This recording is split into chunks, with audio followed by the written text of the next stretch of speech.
I've never tried to limit myself. Oh, I'm this age, so I can't do this. I've always thought of it as I've got this much time behind me. I have this much time in front of me. What can I do with that time while I'm here? Hello. You are listening to the Late Bloomer Living podcast, where we are reimagining and redefining what it means to be in midlife, where we are gathering energy, momentum, and excitement for our next chapter via candid conversations with other midlifers about their own pivots, pitfalls, and triumphs. I'm Yvonne Marchese, your host, and I'm so happy you're here. Adulting can be hard, but you don't have to go it alone. I created this podcast to give you inspiration and let you know you're not alone in feeling stuck in midlife. Both men and women are welcome here, but if you are a woman, I also invite you to join our Midlife Uprising community for women, where we are making waves and reimagining what it means to age. Being part of this community for women will remind you on a regular basis that you're not too old and it's never too late to do that thing you've been thinking about. You can find more information at latebloomerliving.com, and I hope to see you there. Hello, my friend. Oh, every now and then I like to mix things up a little here on the podcast and do something a little bit different. And today is one of those days. I'm so excited because I have a special Where Are They Now episode for you with an extra special twist. I'll get back to that in a minute. I am so excited to reintroduce you to the freaking fabulous Kat Corchado. Kat is a retired Air Force veteran, a podcast host, and she's been a fitness and Pilates instructor for over 15 years. She was previously my guest on episode 64. On that episode, we talked about her journey from the Air Force to becoming a Pilates instructor at the age of 40, and then becoming a podcaster when she was 63 years old. Your ears are not playing tricks on you. At the age of 63, she decided to launch a podcast called Sisters in Service, where she helps other women veterans make the transition from military to civilian life. Now, Kat is someone who is continually changing, adapting, and growing. So I'm having her back on my podcast because this year she launched an online community called Small Space Pilates, where she teaches Pilates to small groups on Zoom and has a library of videos that people can choose from if they just need to fit in a workout in their own schedule. It's very cool. I am part of her community, and let me tell you, she has a great talent for kicking your booty in a way that makes you happy you signed up for the experience. So anyway, if you're doing the math, Kat is now 65 years old. Are you starting to see why I said she's freaking fabulous? Here's the thing. Kat has been self-employed for many years, but she never thought of herself as an entrepreneur until now. And that's what we're going to talk about today. Okay, now, this is the special twist I mentioned earlier. The interview you're going to hear today was not done just for this podcast episode, but also for another news show called Good Morning Entrepreneurs, where I am a roving reporter. On that show, I contribute segments where I talk to people who have become entrepreneurs later in life, and we talk about the challenges that come with starting a business at a time when most people are planning for their retirement. What you're going to hear on this podcast episode is the unedited version of the interview that I did for Good Morning Entrepreneurs, which ends up being cut to like a 2 to 3 minute clip. If you are thinking of turning a hobby or a side hustle into your full-time gig, this episode is dedicated to you. But even if you're not thinking of launching a business, stay with us. There is way more to this conversation than just a conversation about becoming an entrepreneur. And if you are already a business owner and looking for support and community, I hope you'll take some time to watch Good Morning Entrepreneurs. It's very fun. It's available to watch via live stream every Friday morning at 8 a.m. Eastern Time And you can find it on YouTube, Facebook, LinkedIn, and even on Clubhouse for an audio-only experience. I'll have links for you in the show notes, and I will remind you again at the end of the show today. Okay, so without further ado, here's Kat Corchado. Let's go. Kat is 65 years old and has only recently begun to think of herself as an entrepreneur. And that's what I want to talk to you about today, Miss Kat. Hi, Yvonne. Thank you for having me back. Oh my gosh, I'm so excited to have you here. So, we were hanging out in some Clubhouse room or some Zoom room recently, and you finally owned your title of being an entrepreneur. And I want to talk to you about what that feels like at this point. I feel as though I dated being the word entrepreneur for years. I think that I was a very reluctant entrepreneur, although I always wanted to have my own business. I just never felt like that business person.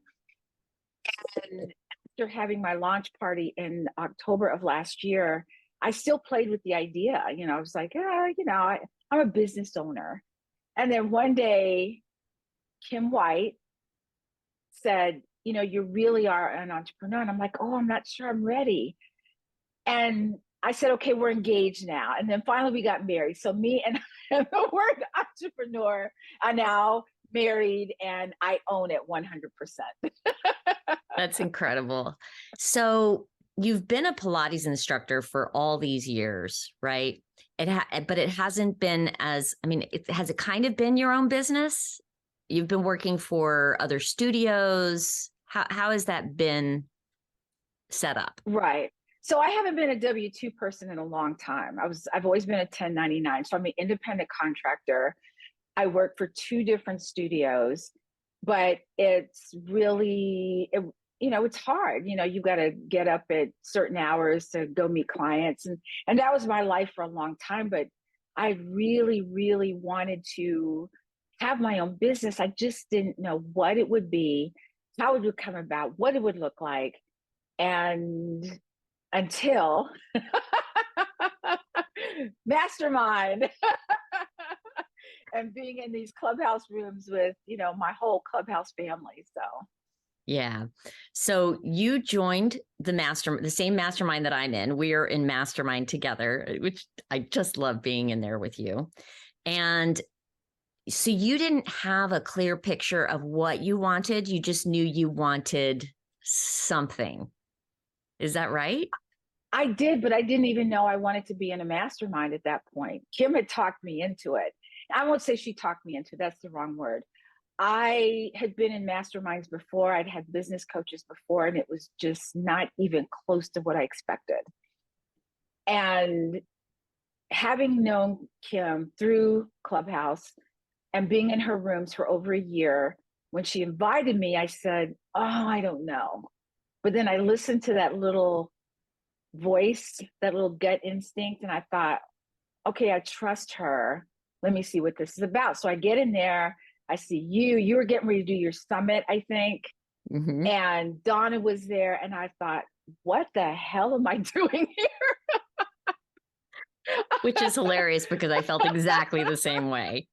Spot on. And I thought, oh my, why am I here? But I just said, okay, just breathe, just listen, and this mastermind and the way it's worked has been such a gift to me. The gift of learning at a pace that I can work with, someone speaking my language and not speaking over my head, being able to ask as many questions as I want until I get clear. And it wasn't until I was already in mastermind that it became clear through working with Kim. I was actually training Kim White. And we had this conversation while I was training her. And she said, there are a lot of people that live, they're in RVers. They live in small apartments. They live in small condos. She goes, I don't know what you would call it. And I went, oh, Small Space Pilates. And she said, trademark that. That's awesome. I, And even me, I mean, my living room is actually pretty big. I've got a good amount of space. Like I can flip an ottoman out of the way or push it out of the way. And I've got space to do yoga and Pilates. But I so much prefer the workout at home. I don't want to schlep to the gym. I don't, I find it so much easier to roll out of bed and my mat is already on the floor, ready to go. And absolutely. that is, and to be able to be in these classes with you in a Zoom room and have you lovingly kick my butt is just incredible. Always with love and a smile. And laughter. Yes. I think the one thing I wanted to be different was that I wanted it to be a space where everybody felt comfortable. You see other people online, and nothing against them. They're doing a marvelous job at what they're doing. They're on the beach in these pretty spaces. They have perfect hair, perfect makeup, perfect lighting. The script is perfect. And I want it to be imperfect. I wanted people to see what it's really like for someone in the fitness industry, because people think people in fitness are perfect. We always eat well. We always work out. We always want to do this. We always, no, we don't. We're people. And I wanted anybody coming into the Zoom room to do this is to understand that I cheat in exercises too. The difference is I catch myself cheating. And I will tell you, I'm like, did you see that? Do you see how I just cheated with my body? So I wanted it to be a space where people come in, you get fit, but you also feel like you belong. That it's a space where you can have fun, but you belong and you're getting fit and we're laughing and we're just having a good time. Well, as a person who's there to be trained by you, I can say mission accomplished. Yay! Oh my goodness.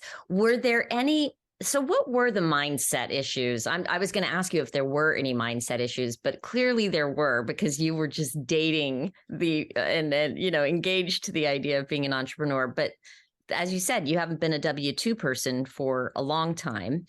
So what have been the hurdles that you've had to come over as far as mindset goes to start a business at this point in your life, or to start this new business at this point in your life? I think to know that there are people in my corner who will help me. And so part of being being married to entrepreneur was that part that was being answered, because, being an entrepreneur can be lonely. And if you don't have any cheerleaders, any kind of team in your corner, and you get stuck. So what would happen, and I'll tell you this, I sold everything you can imagine. Everything. I just sucked at it, because I would say, Yvonne, would you like to buy this? And you'd be like, no, thank you. I'm like, okay, fine. And I would keep it moving, but I wasn't passionate about it. It's like, oh, it's nice. I like it. Maybe you'll like it. No, okay, fine. And and so the mindset was that it would be kind of like that. But what I understand now is that when you're passionate about something, it comes through. It comes through in your message. It comes through in how you talk. It comes through in what you say to people. It comes through in every pore of your body. And people go, wow, she's really passionate about that. Whereas if I was talking about product X, I'd be like, hey, Yvonne, I'm using this stuff and it seems to be okay. I really like it. You want to buy some? And you're like, no. Okay. Exactly. Well, I love that you're just bringing us all along to be freaking fabulous with you. First of all, I love that is a phrase that you've adopted for yourself and that you own. Yes, like the rock star 100%. That you are. And you do it in such a way that it is not, look at me, I'm so great. It's owning your power. And I think what you're teaching us is to own our power as well. And I totally love that about what you're doing. Absolutely. I think, when you hear about a mantra or anything like that, it sounds kind of, you don't find one that just resonates with you. And the reason that That would resonate so much. As I was kind of feeling myself in a clubhouse room one time. Actually, Kim was there, and I can't even tell you what we were talking about. And I was feeling good. It was Friday. I said, I'm Kat Corchado, and I'm freaking fabulous. And then every time I was in her room, she'd say, you got to say it, Kat. And I'm like, say what? What is she talking about? And then I started saying it, and it felt foreign. I'm going to tell you that. It was like, okay, I'm not feeling good about this. It doesn't feel good. But now, every time I say it, I'm like, yeah, I'm the freaking fabulous Kat Corchado. And I want everybody to feel that feeling that when you have a mantra, just keep saying it. Because now I believe it. And so now there's going to be trouble. It's how I believe it. Oh my goodness. What have you learned about yourself in starting Small Space Pilates? I think the art of Pilates wasn't the hard thing. Teaching the Pilates wasn't hard because that's what I do. It was the business side. I learned that even at 65, that when you're passionate about something, you're willing to do what's necessary to move it forward. So I had to be comfortable with being very uncomfortable. However, when someone speaks your language and is willing to walk you through baby steps at a time, that you can learn and you will learn, and it moves the needle forward. And then you learn that, and then you learn something else, and it keeps moving forward and moving forward. And all of a sudden you think, oh, wow, I'm an entrepreneur. Look at me, look what I'm doing. And it's surprising sometimes, that I'm learning stuff that I always sounded like a different language to me. And even I've never tried to limit myself. Oh, I'm this age, so I can't do this. I've always thought of it as I've got this much time behind me. I have this much time in front of me. What can I do at that time while I'm here? And so that's what's moving me forward. That's what's fueling this business. Actually, Small Space Pilates, that's what's fueling it, is my passion to just do something different. I love that. And I also have to wonder, I mean, you are an Air Force veteran with 20 years Yes. in the Air Force.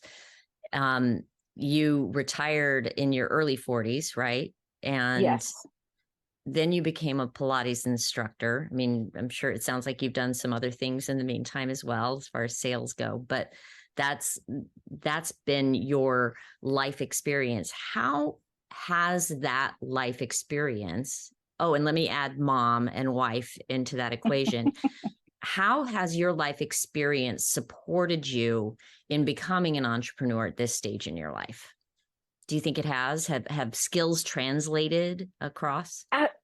I think so. I think the transition from W-2 to 1099 was one of those, you feel like you're choking moments, like, Oh, I don't know if yeah. I could do this. But then you realize you can do it. So the jump from, being a 1099 to an entrepreneur isn't that big of a jump. It was the word entrepreneur that tripped me up. Are you a business owner? Yeah, I'm a business owner. Are you an entrepreneur? I think so. Yes. So when people say, are you an entrepreneur? I say, absolutely. Yes, I am. So I think everything that I've learned, and what you have to understand is all of those transitions meant that I had to have some kind of faith in myself that I could do it.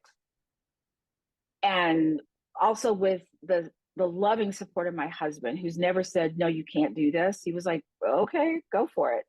And so knowing that I could, knowing I had the support, makes you work harder to be the best that you can be at your craft, at what you do, regardless of what it is. I wanted to be one of the best Pilates instructors, not because I could do everything in Pilates, because I can't. I'm just going to say that. But to understand where people come from in their everyday life, that sometimes they're broken, their bodies are broken in certain ways. They've been, sitting a certain way or standing a certain way or doing things that have restricted their body. And they keep going back to PT all the time and keep hurting something in their body. And to know that Pilates can build that bridge back to where they feel good in their body is a huge thing. And so when I explain things to people in ways that they can understand, just like the way mastermind people explain things to me, and that aha light comes on, that light in their eyes going, oh, you mean this? Or they say, I feel so much better because of this. And they were afraid to try Pilates because of all the things that they've heard about it. And they finally decide to come in and they get it. They get it. And I will never get tired of that, ever. That's amazing. And I left out asking you about how the podcast plays into this transition as well, because you started the podcast not that long ago, and that is completely unrelated to your work in Pilates. It's Sisters in Service. You highlight the stories of female veterans and provide a place for women to come and listen and know that they're not alone when they leave the service. And that started what, about 2 years ago? 3? How long has it been? That was during COVID. That was during I had COVID. Yes, I had never listened to a podcast, full transparency. But yet this thing came to me and I thought, I really want to do this. I knew nothing about podcasting. And I thought, you know what, let me learn. And I went into it was a free seminar thing online. And I thought, that sounds good. Let me try that. And I learned everything I needed to do, but yet it was a passion I was passionate about, which fueled me to move forward, to learn those things. And as a common friend of ours always likes to say, messy's beautiful. And it's messy at first, and it will be no matter what you try, but it gets better. As you know more, you get better at doing it. And so I still do the podcast. It's still a passion of mine. I will never let it go. It's something that moves me along because I love talking, as you can tell. And I love just meeting people and finding out what they do. There are some women out there, and a lot of women are doing amazing things, but there are some women out there, military spouses included, who are doing some wonderful things. And I want to share that with the world. I love that. And I can't help but think that allowing yourself to step into starting a podcast might have given you some confidence to then take on this new endeavor as well, because it's a heavy lift to produce a podcast and do it consistently and well over the course of years. And I can't help but think that may have contributed to you being able to say yes to this next step. Do you think is that on target? Oh, very much so. It was a stepping stone for sure. You start the podcast, you're doing the podcast, and then this opportunity shows up, but it's murky. You don't know where it's going to lead. And you take a leap of faith and you find out that you're starting this new business and that you're now an entrepreneur. So it's been a remarkable journey for me. Wow. Do you have any advice for anyone who is listening, watching, that might have, a little bit of an inkling that they want to do something, maybe even as a side hustle, but they're not sure, or maybe they've been running a business, and are knowing that they need to expand into some next level? Like, what would be your advice to that person? I would say use that little voice inside you. Even if you already have a side hustle or you're already in business, does it light you up when you think about it? You know how I feel, Yvonne, when I see my website? I'm just like, oh my God, I get it's so pretty. It lights me up. So if you're doing a side hustle and it's okay, it's bringing in some money, but it doesn't light you up, don't think about it as a business. If you're already in business doing something, maybe you just need to pivot. What would that pivot be? What would it look like? Sit down with yourself and listen to what feels good. Write down some options of how you can pivot your business and see what happens. Think about it. It's not going to happen overnight, but don't be afraid to make that change. I was scared my whole life. I was scared of everything. scared of what people say, scared of not doing the right thing, and then you start listening to that gut instinct in you, and you start realizing that every time you listen to that gut instinct, it never fails you. I'm still doing the work. Don't get me wrong. It's still difficult. There are times I have bad days. I'm going to tell you, but I'm so happy at what I'm doing. I'm so happy doing it. And this is the feeling I want. I'm doing my podcast, I'm doing my Small Space Pilates, and both of them light me up. And that's what fuels me through the day. I love it. I can't think of a better way to go out. Thank you so much for coming to be here with me today again. Of course, I can't say no to you, Yvonne. You know that.